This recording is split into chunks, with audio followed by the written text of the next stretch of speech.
वो पाकिस्तान में नहम क्लास के तुलबा की मौत का चांद नजर नहीं आया, जिसके बाद ये फैसला किया गया कि नहम क्लास के तुलबा 22 अगस्त वाले दिन ईद की नमाज अदा करेंगे।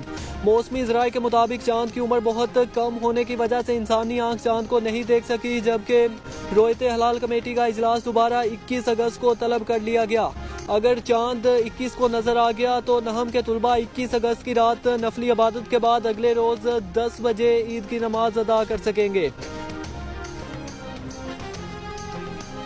मौसमी ज़राए के मुताबिक 22 अगस्त को मुल्क के बेशतर इलाकों में जल्जले के शदीद झटकों की पेशगोई।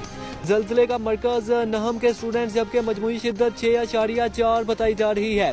सबसे पहला और खतरनाक झटका सुबह 10 बजे लगने के बाद शाम 5 बजे तक सिलसिला जारी रहने का इम्कान।